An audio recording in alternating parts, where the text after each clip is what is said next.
You guys watch Parks and Rec? When I jizz, I've never seen. I'm Murphy Peoples. The thing when they go, now we're going to play one jazz record while simultaneously also playing another jazz record. And then off Mikey goes, our listeners really like jazz. One of the things that we enjoy is, because it's a fundamentally a recording band, right, is that we get a chance to have some rehearsals. Yeah, absolutely. And that's a special thing. And so maybe you can start off just talking about the rehearsal thing. Well, I mean, I think that one of the advantages, the great advantage that this band has is the opportunity to develop a sound and a vibe. You know, and I know like Steve and Elias have this experience when you play with bands that don't get a chance to rehearse or don't get a chance to perform much together. You sort of reach a common denominator of like, well, we all know these tunes and we all kind of know these grooves and we all know these endings. And it's, you know, that can be a great experience, especially if you're playing with great cats. The opportunity to rehearse is a fleeting luxury these days.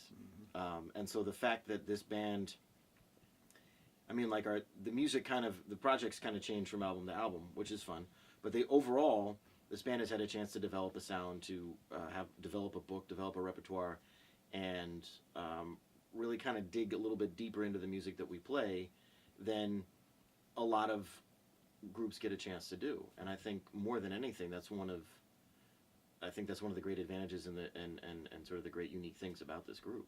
And from a player's perspective, that's something I really, really appreciate, is that, you know, we can work stuff out, and then you show up, and whatever it is, it's like we've worked it out, and we can present something that's more thorough and kind of researched in a way. You know, it's an idea that we've really thought about, as opposed to like, you know, let's just go and call some tunes or sight read somebody's charts on a gig and hope for the best. Right, I get that, and one of the things that I really appreciate in working with all of you guys is that it's a complete team effort. When we put together any composition, or we work on any arrangement, everybody has a chance to participate in the process and the feel, and it's all welcomed. It really is a collaborative Except exercise. for Steve, I don't like it when he says stuff about my charts. Yeah. Yeah. Because I mostly just want to cut things out, not. No, I'm just kidding. Well, It's not true.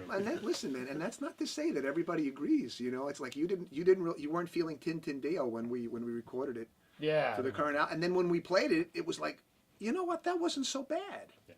So that happens too. Yeah. So we don't always agree, but even though we don't agree, we always work stuff out, and I think that that adds to a sound, because everybody contributes ultimately to the relationship that their instrument has to the tune, and it's all incorporated. And when I listen to the evolution of this group from the first to the fourth album, and now we're getting ready to work on our fifth album, which we should talk about a little bit, it's really incredible. So the feedback that we're getting right now on Swingin' Over, as an example, is that people say that they like the sound better than any of the other albums that we've recorded. They hear a more of an evolution taking place, and that's awesome. Well, it's mostly just rhythm section, so of course it's going to be better. You got rid of the horn players. You don't have that darn trumpet in That's there. by subtraction. No.